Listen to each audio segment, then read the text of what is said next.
Hay secretos que el mar guarda durante años, hasta que una tormenta los devuelve a la orilla. A las 6 de la mañana, mientras el pueblo pesquero todavía dormía, una camioneta negra con vidrios polarizados avanzó despacio por la carretera costera. Los neumáticos aplastaron la grava húmeda sin prisa. El conductor, un hombre corpulento con las manos gruesas sobre el volante, redujo la velocidad frente al pequeño café de paredes azules que miraba al puerto.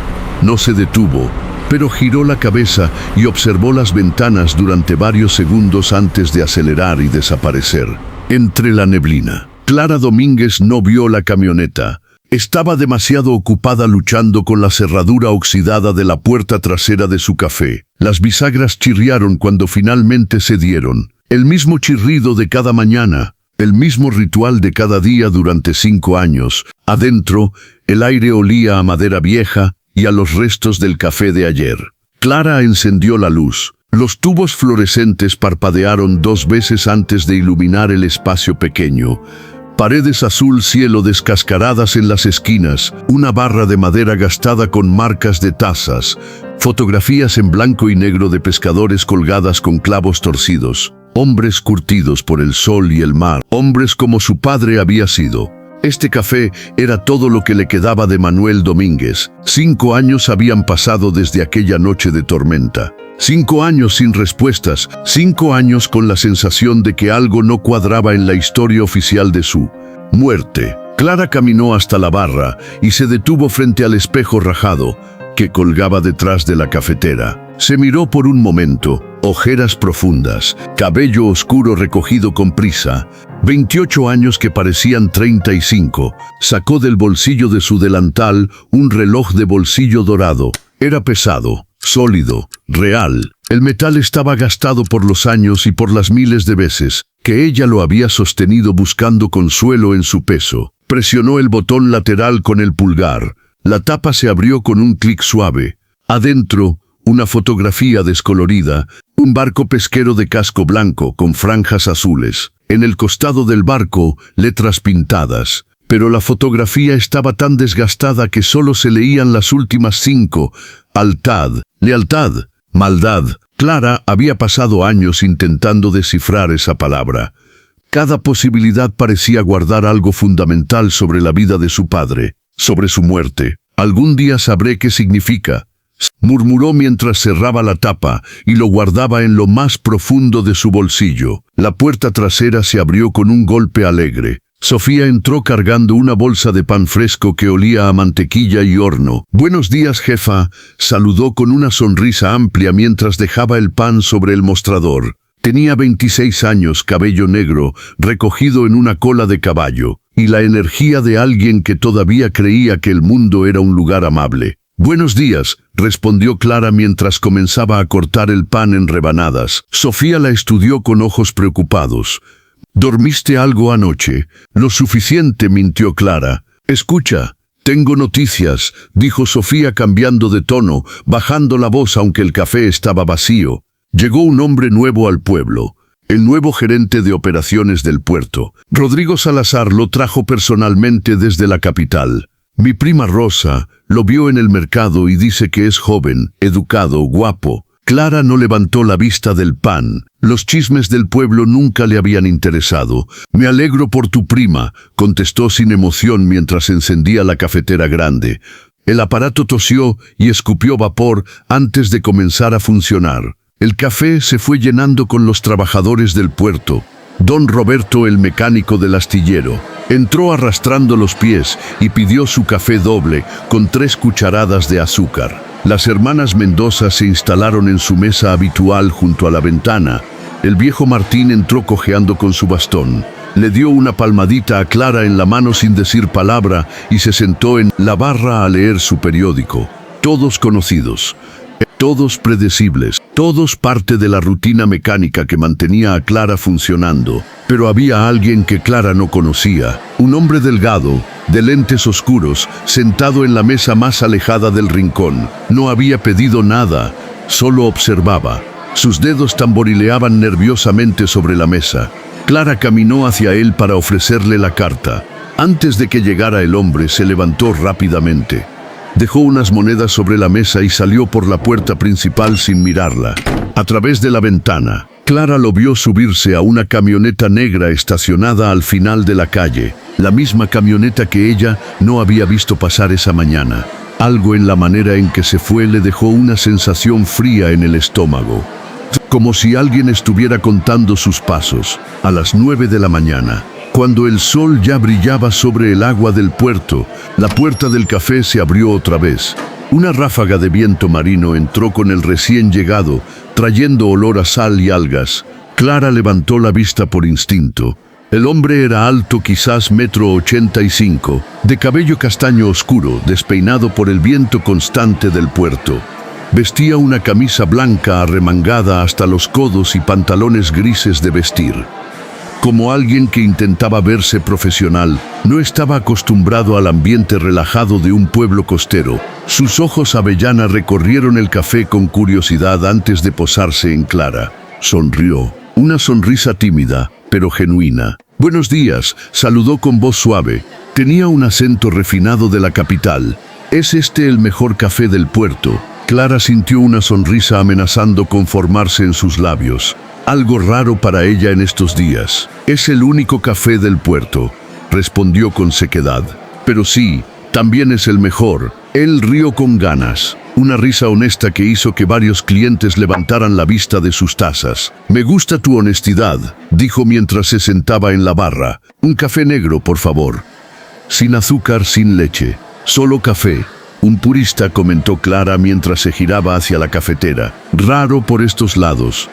La mayoría le pone suficiente azúcar como para hacer jarabe. Mi abuelo decía que si necesitas azúcar para tomar café, es porque el café no es bueno», explicó él. «Y si el café es bueno, no necesitas nada más». Clara asintió con aprobación. Cuando le entregó la taza, sus dedos se rozaron brevemente. Fue un contacto insignificante, pero Clara retiró la mano con rapidez, sorprendida por su propia reacción. Hacía años que no sentía nada más allá de la rutina y el dolor sordo en el pecho. «Excelente», dijo él después de un sorbo largo. Cerró los ojos un momento saboreando. «Me llamo Diego Herreras. Acabo de llegar al pueblo, Clara Domínguez. Y ya sé quién eres. Las noticias viajan más rápido que el viento por aquí». Diego sonrió con resignación. Tomó otro sorbo de café. Y entonces sucedió. Clara se inclinó para limpiar la barra. Al hacerlo, el objeto dorado se deslizó parcialmente de su bolsillo. El sol de la mañana, que entraba oblicuo por la ventana, golpeó el metal y lo hizo brillar como una señal. Diego dejó de respirar. Su rostro perdió el color en cuestión de segundos. La taza tembló en su mano. La dejó sobre la barra con un golpe seco que resonó en todo el café. Varios clientes giraron la cabeza. «Ese», murmuró Diego con voz ronca, casi un susurro. «¿De dónde sacaste eso?». Clara se llevó la mano al bolsillo instintivamente. Algo en la reacción de Diego la puso inmediatamente en alerta. Su mandíbula estaba tensa, sus manos cerradas en puños. «Era de mi padre», contestó con frialdad. «¿Por qué te importa?». Diego miró alrededor del café. Notó las miradas curiosas de los clientes, se inclinó hacia la barra y bajó la voz hasta que solo Clara podía escucharlo. «Lo siento, es solo que me recordó a algo, a alguien. Discúlpame». Pero el daño ya estaba hecho. Clara había visto la sorpresa genuina en su cara. Eso no era una reacción que pudiera fingirse. Había reconocimiento en esos ojos. Y algo más, algo parecido al miedo. «¿A quién te recordó?», presionó ella, ignorando las miradas del café. Él la miró directamente a los ojos. «Conflicto, debate interno, decisión. Tal vez podamos hablar más tarde», sugirió. «Cuando haya menos oídos». «Cierro a las 6», informó Clara. Diego asintió, dejó dinero en la barra, más de lo que costaba el café, y se fue con pasos rápidos. La puerta se cerró detrás de él. Clara se quedó mirando el espacio vacío donde había estado sentado. Sofía apareció a su lado con los ojos enormes. «¿Qué fue todo eso?», preguntó. «No lo sé», admitió Clara, «pero voy a averiguarlo». El resto del día transcurrió en una especie de nebulosa. Clara servía café mecánicamente, limpiaba mesas sin pensar.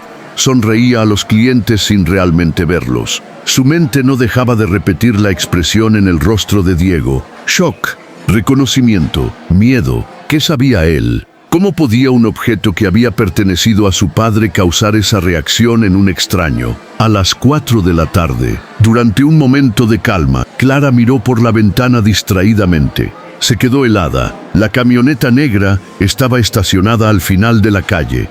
Otra vez.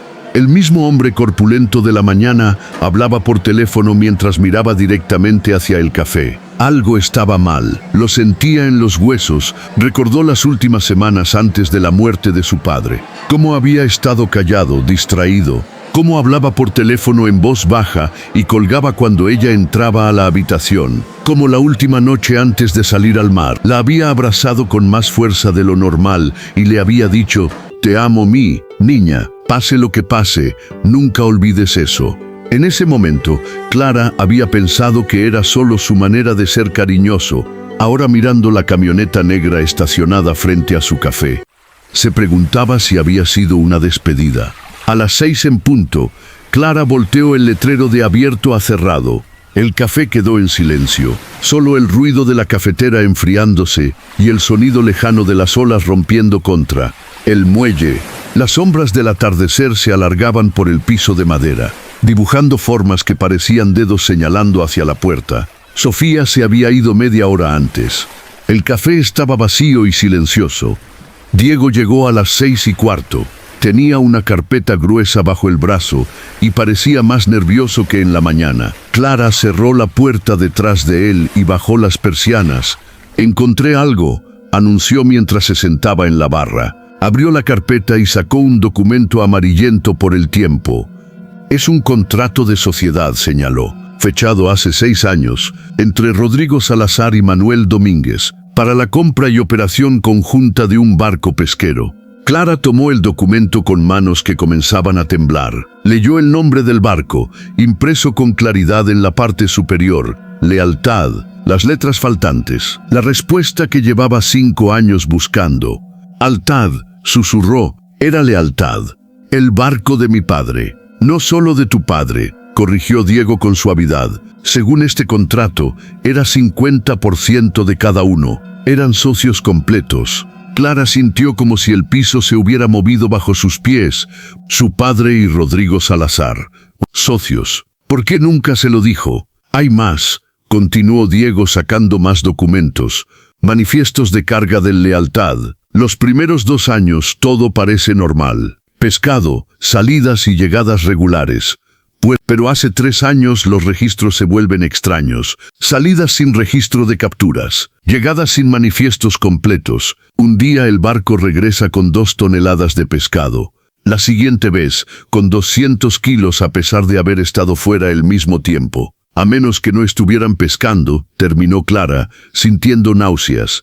«O no solo pescando». Diego sacó una serie de correos electrónicos impresos, correspondencia entre direcciones anónimas firmadas como RS y Mende fechada 2 semanas antes de la muerte de Manuel. Clara los leyó en silencio. Cada palabra golpeaba más fuerte que la anterior. Su padre había escrito: «No puedo seguir con esto. Lo que estamos haciendo está mal. Tengo que pensar en mi hija. Quiero terminar la sociedad». La respuesta de RS: «No funciona así. No puedes simplemente irte. Sabes demasiado». Siguiente correo de MD: «Si no detenemos esto, iré a las autoridades. Mi conciencia no puede soportar más». Respuesta final: «Una sola línea. Eso sería un error que lamentarías». Clara dejó caer los papeles sobre la barra. Las lágrimas comenzaron a rodar por sus mejillas sin permiso. «Mi padre estaba involucrado en contrabando», susurró con voz rota, «y cuando quiso salir,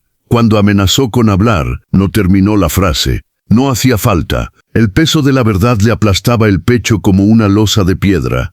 Su padre Manuel Domínguez, el hombre que le enseñó a preparar café con paciencia infinita, el hombre que olía a sal y mar y sol, había estado metido en algo sucio y había muerto intentando salir de ello.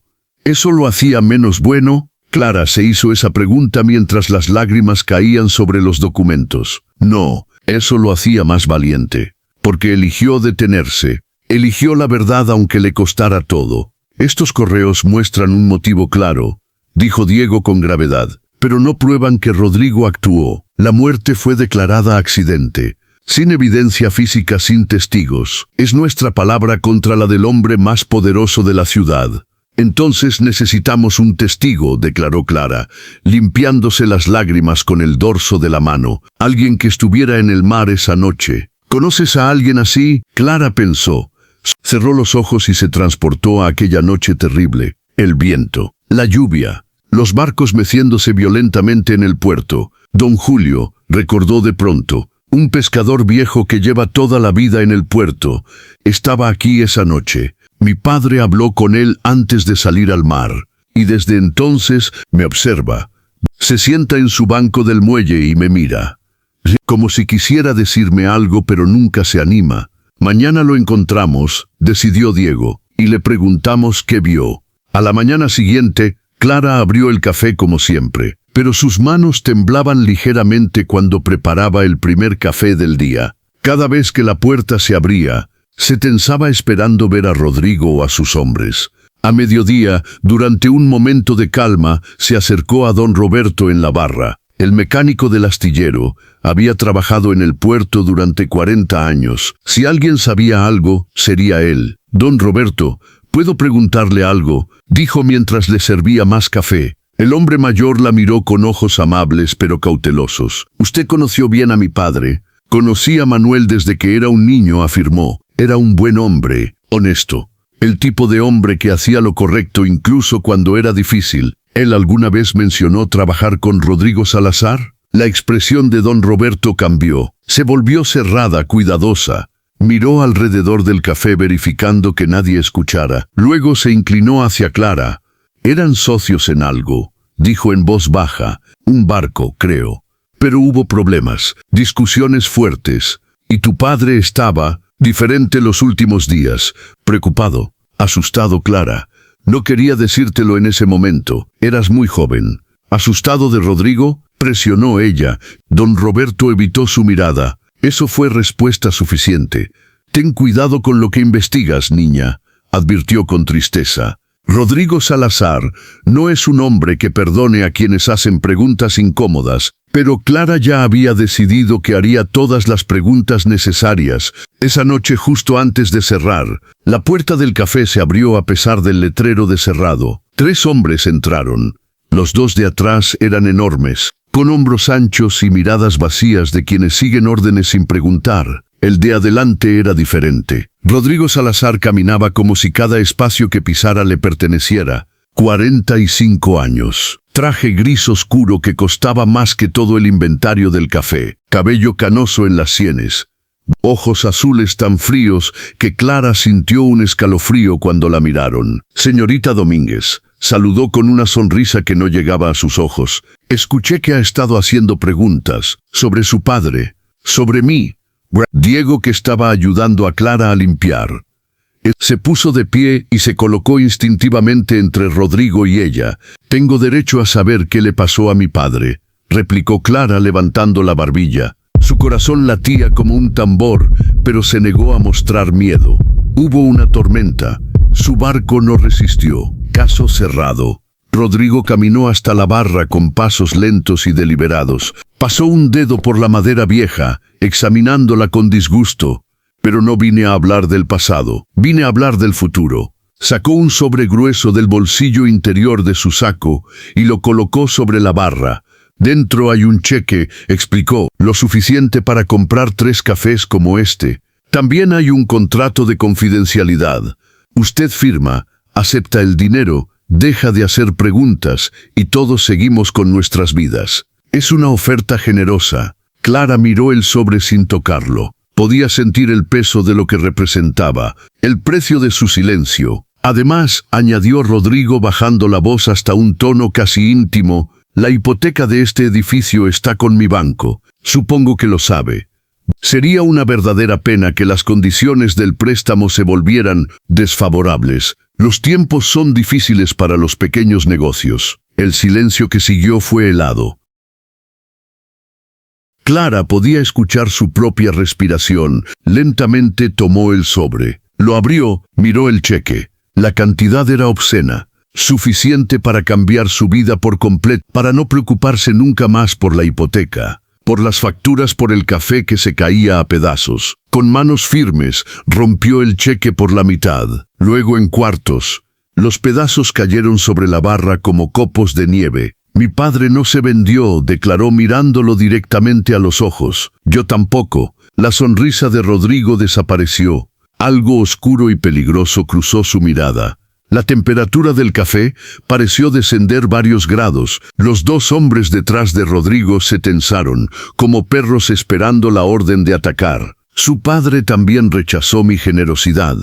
Respondió con frialdad calculada. Mire cómo terminó. Dejó que las palabras flotaran en el aire. Luego caminó hacia la puerta. Se detuvo con la mano en el marco sin volverse. Los edificios viejos como este son propensos a accidentes.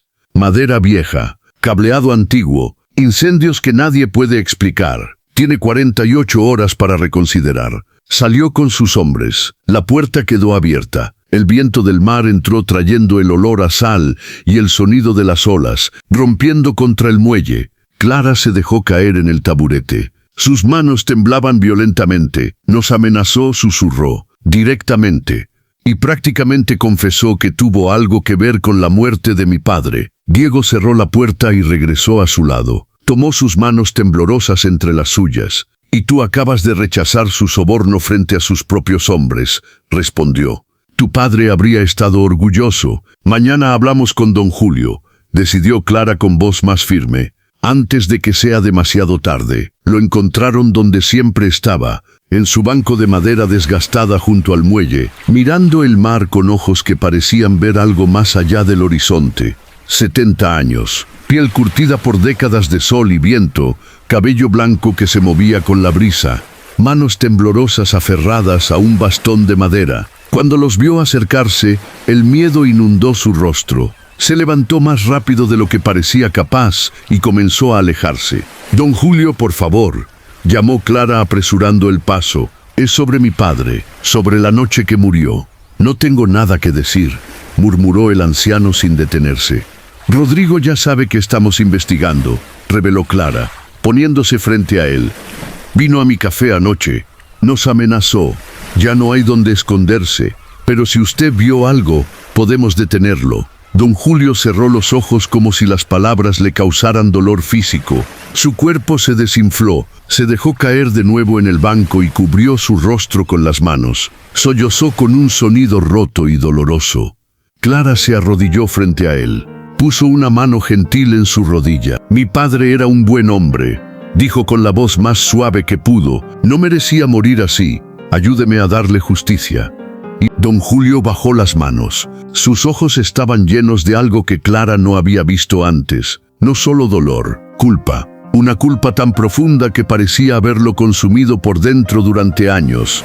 «Estuve allí», confesó finalmente. «Vi todo».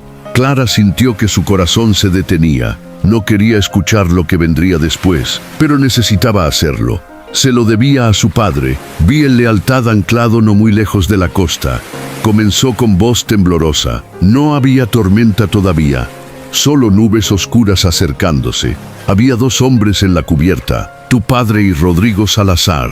Estaban discutiendo, gritando. Tu padre señalaba hacia la costa, como si quisiera regresar. Rodrigo lo sujetaba del brazo.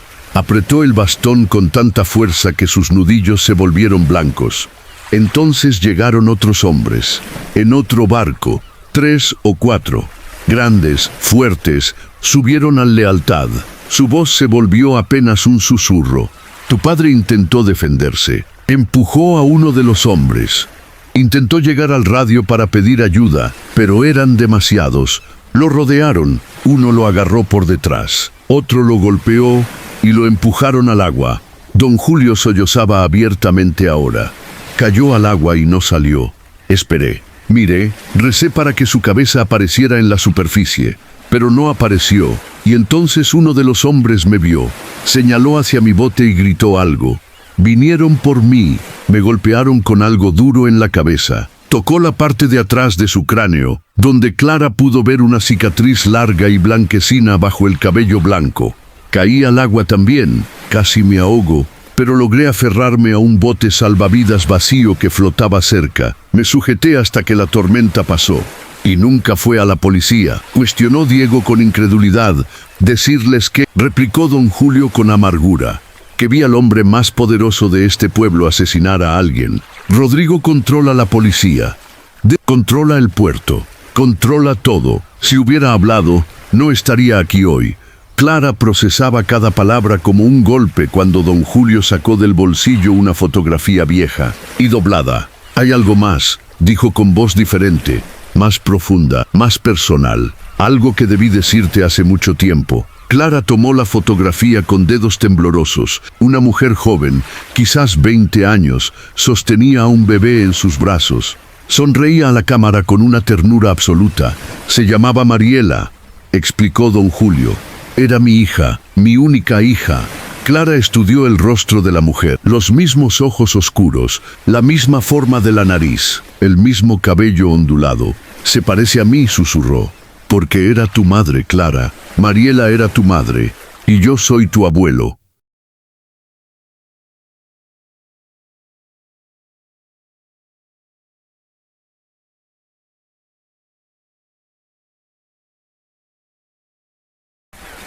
El mundo pareció detenerse. Los sonidos del puerto desaparecieron. Solo quedaban esas palabras flotando en el aire salado. Tu madre murió cuando tú naciste, continuó don Julio rápidamente, como si hubiera guardado las palabras demasiado tiempo. Complicaciones en el parto. Tu padre quedó destrozado. Y yo debí haber estado allí. Pero no lo estuve. ¿Por qué? Preguntó Clara con voz apenas audible. Porque era un tonto orgulloso, confesó con amargura. Cuando Mariela se enamoró de tu padre me opuse. Él era un pescador pobre. Yo quería algo mejor para mi hija. Peleamos. Ella me dijo que lo amaba con o sin mi bendición, y yo le dije que si se casaba con él, dejaría de ser mi hija. Las lágrimas caían libremente por las arrugas de su rostro. Se fue. Se casó con Manuel, y yo no fui a la boda, no los visité. No estuve cuando quedó embarazada de ti. Mantuve mi distancia. Me decía a mí mismo que estaba haciendo lo correcto. Y entonces murió, susurró Clara. Y entonces murió, repitió don Julio. Tu padre me dijo que no tenía derecho a ser tu abuelo, que había perdido ese derecho cuando rechacé a mi propia hija. Tenía razón, pero no pude irme del pueblo, porque aquí estabas tú. Te vi crecer desde lejos, tus primeros pasos frente al café, tu mochila rosa camino a la escuela. Cada día quería acercarme, y cada día era un cobarde, la noche de la tormenta. Cuando vi lo que pasaba en el Lealtad, remé tan rápido como pude. Pensé que por una vez en mi vida podría hacer algo bien, salvar al padre de mi nieta. Su voz se quebró completamente, pero llegué tarde. Clara no podía hablar. Las emociones la abrumaban, dolor, ira, confusión y extrañamente también comprensión. Este hombre roto frente a ella había estado allí todo el tiempo, observándola, cargando su culpa en silencio durante años. Lentamente, casi sin pensar, lo abrazó. Don Julio se quedó rígido un momento. Luego, con un sollozo que parecía venir de lo más profundo de su alma, la abrazó. De vuelta. Lo siento, repetía entre sollozos. Lo siento, mi niña. Abuelo, susurró Clara, probando la palabra por primera vez en su vida. Se sintió extrañamente correcta en su lengua. Cuando se separaron, Clara tomó las manos arrugadas del anciano. Usted cometió un error terrible, dijo con firmeza, pero ha estado pagando por él durante 28 años. Eso es suficiente. Ahora necesito que me ayude. ¿Puede testificar sobre lo que vio? Don Julio se enderezó. Algo cambió en su postura. En sus ojos apareció una chispa de la fuerza que debió tener alguna vez. Sí, respondió con determinación. Testificaré. No tengo nada más que perder. No va a perder nada, corrigió Clara. Acabo de encontrarlo. No pienso dejarlo ir. Don Julio quiso ayudar de otra forma. Sacó una libreta de su chaqueta. Tengo ahorros, dijo. Bastante. Déjame pagar la hipoteca del café. Déjame protegerte de Rodrigo. Déjame ser tu abuelo aunque sea una vez. Clara lo miró con ternura, pero negó con la cabeza. No quiero su dinero, respondió con suavidad. No quiero que lo nuestro empiece con un cheque. Quiero que empiece con la verdad. Si vamos a ser familia, que sea con las manos limpias. Don Julio bajó la libreta. Una lágrima nueva rodó por su mejilla, pero esta vez no era de tristeza, era de algo parecido al alivio. Esa negativa significaba más que cualquier cantidad de dinero. Durante los siguientes días, los tres trabajaron juntos en secreto. Diego revisó archivos que había copiado antes de ser despedido. Don Julio escribió una declaración detallada de todo lo que vio aquella noche. Clara compiló todo en un expediente organizado. El problema era evidente. La policía local estaba en el bolsillo de Rodrigo. Necesitaban llevar la evidencia a alguien más arriba. Fue Diego quien tuvo la idea. El Festival del Mar, dijo una tarde. Empieza en 3 días.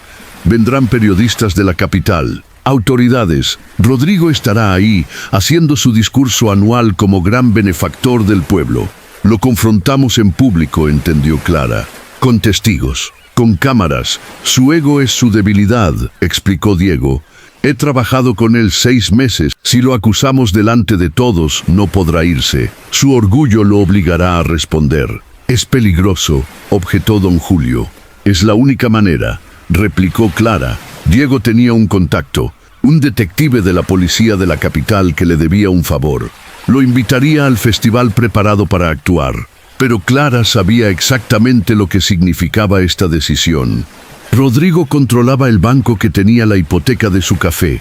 Si lo confrontaba públicamente, el banco ejecutaría la deuda antes del amanecer siguiente. Perdería el café, el lugar donde creció, la barra donde su padre le enseñó a preparar café, las paredes azules que olían a él. Pasó la última noche antes del festival sentada sola en el café oscuro, sin encender las luces, mirando las fotografías de los pescadores, pasando los dedos por la madera gastada de la barra.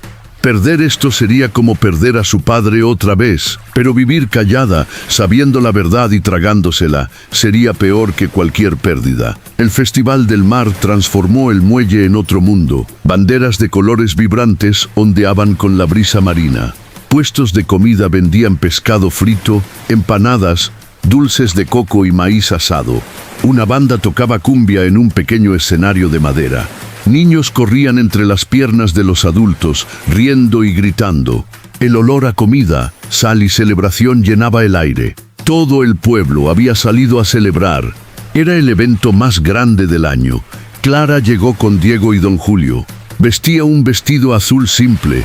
En su bolsillo sentía el peso del objeto dorado de su padre. Lo había traído por una razón. Vio a Rodrigo casi de inmediato, en el estrado principal, rodeado de personas importantes. Traje impecable, sonrisa de político, el alcalde y el jefe de policía a sus flancos. El detective Ramírez, invitado por Diego, esperaba discretamente entre la multitud. A las 2 de la tarde, Rodrigo dio su discurso. Habló del puerto, del orgullo pesquero, del futuro brillante. La multitud aplaudió. Clara sintió náuseas escuchándolo. Cuando bajó del estrado, Clara se adelantó. Cada paso era un terremoto en su pecho. Podía sentir las miradas de la multitud girando hacia ella como reflectores. Rodrigo Salazar llamó con voz fuerte y clara que cortó a través del ruido como un cuchillo. La música se detuvo, las conversaciones cesaron. Cientos de rostros se giraron hacia ella. Rodrigo la vio, su sonrisa se congeló. Hace 5 años, mi padre Manuel Domínguez murió en el mar, anunció Clara. Su voz temblaba pero no se quebraba. Todo el mundo creyó que fue un accidente. Hizo una pausa. Dejó que el silencio pesara. No fue un accidente, fue asesinado. Un murmullo de shock recorrió la multitud. Rodrigo rió, pero fue una risa forzada, mecánica. Acusaciones ridículas de una niña desesperada, desestimó. Mi padre descubrió que usted usaba su barco compartido. En lealtad para contrabando, continuó Clara levantando documentos para que todos los vieran. Aquí hay contratos que prueban su sociedad. Correos donde mi padre lo confronta. Registros financieros que no tienen explicación legal. Las cámaras de los periodistas giraron hacia ella. Flashes, murmullos, y tengo un testigo, añadió Clara. Alguien que estuvo en el mar esa noche. Don Julio se adelantó, apoyado en su bastón, pero caminando con una dignidad que desafiaba sus años. Yo estuve allí, declaró con voz firme. Vi cómo los hombres de Rodrigo Salazar subieron a Lealtad. Vi cómo atacaron a Manuel Domínguez. Vi cómo lo empujaron al agua y no hicieron nada mientras se ahogaba. Mostró la cicatriz en su cabeza. Y cuando intenté ayudar, me atacaron a mí también. Llevo esta marca desde hace 5 años. La multitud estaba completamente callada. Todas las miradas en Rodrigo. Un viejo senil, escupió Rodrigo. Pero el sudor brillaba en su frente. Su compostura se resquebrajaba. Estos documentos también hablan. Intervino Diego mostrando otra carpeta. 5 años de manifiestos alterados. Cargas fantasma. Operaciones ilegales. Clara dio un paso más hacia Rodrigo. Metió la mano en su bolsillo y sacó el reloj de bolsillo dorado de su padre. Lo levantó para que la luz del sol lo hiciera brillar. ¿Reconoce esto, señor Salazar?, preguntó. Usted tiene uno idéntico en su oficina. 2 objetos gemelos para 2 socios. La prueba de una conexión que usted ha negado públicamente durante 5 años. En ese momento, Clara supo con absoluta certeza lo que iba a perder. Mañana, el banco ejecutaría la hipoteca. Las puertas azules de su café se cerrarían, pero estaba eligiendo la verdad por encima de la seguridad. Igual que su padre había hecho 5 años atrás en aquella cubierta de Lealtad. La sangre de Manuel Domínguez corría por sus venas, y con ella su valentía. Creo que usted lo mató porque él fue más valiente que usted, dijo mirándolo a los ojos, porque eligió la honestidad cuando usted le ofreció dinero sucio, igual que hizo conmigo hace 3 días. Rodrigo perdió el control. Tu padre era un idiota. Estalló, olvidando las cámaras, olvidando la multitud. Le di la oportunidad de ser rico, de tener poder, pero la rechazó por su preciosa moral. Le advertí que si iba a las autoridades lo lamentaría, pero no escuchó. Siempre tan terco, tan correcto. Se detuvo. Su propia voz pareció sorprenderlo. El silencio era absoluto, ni las gaviotas se atrevían a gritar. Cientos de personas contenían la respiración. Rodrigo pareció darse cuenta, demasiado tarde, de lo que acababa de decir. El color abandonó su rostro. No quise ver. Comenzó, pero ya no importaba. ¿Está usted admitiendo que tenía un motivo para matar a Manuel Domínguez?, preguntó una voz clara y fuerte. El detective Ramírez se adelantó mostrando su placa. Policía de la capital. Señor Salazar, necesito que me acompañe para responder algunas preguntas. Esto es absurdo, protestó Rodrigo. Pero su voz era hueca, vacía. 2 oficiales se acercaron y lo escoltaron entre la multitud. La gente se apartaba a su paso. Nadie lo miraba con respeto, solo con disgusto, con alivio. Y esto no ha terminado, amenazó mientras lo alejaban. Tengo abogados. Clara observó al hombre que mató a su padre siendo escoltado por la policía. Sintió que sus rodillas cedían. Diego la sostuvo.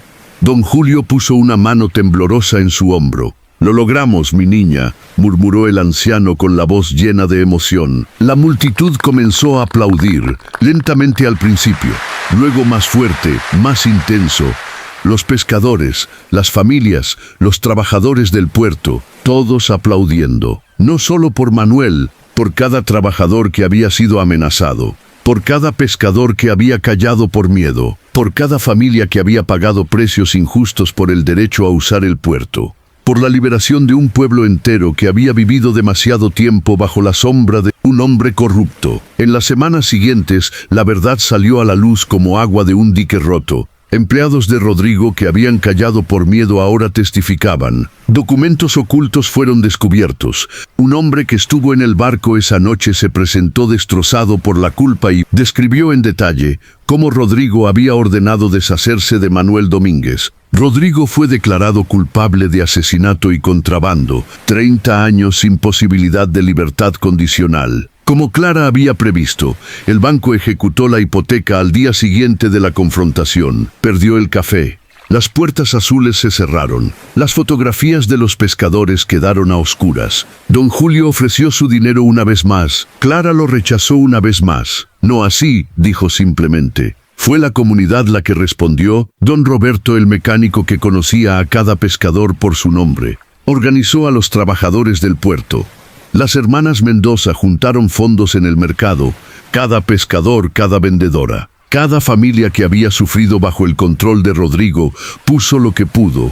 En 3 semanas reunieron suficiente para comprar el edificio en una subasta pública. Pero el cambio más importante no fue el café.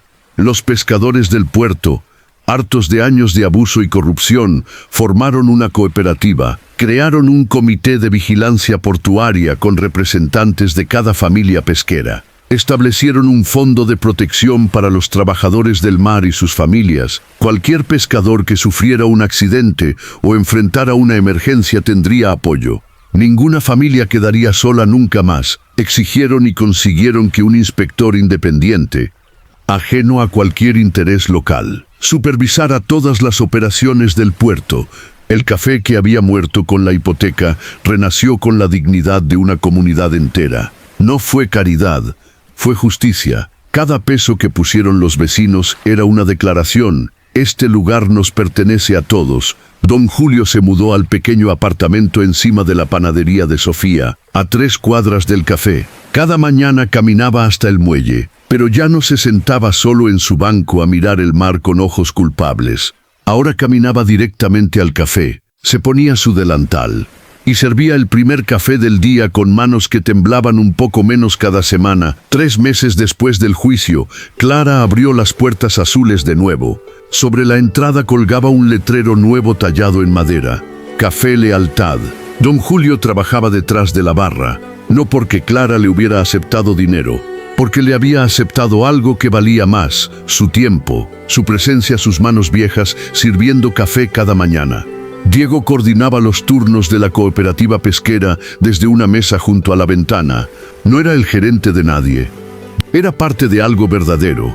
Esa noche, después de que el último cliente se fue, Clara caminó hasta un pequeño estante de madera nueva junto a la barra. Con cuidado, colocó el reloj de bolsillo dorado sobre una base de madera que don Roberto había tallado. Para ella, a su lado puso una placa pequeña que decía: Manuel Domínguez, pescador, padre, hombre honesto.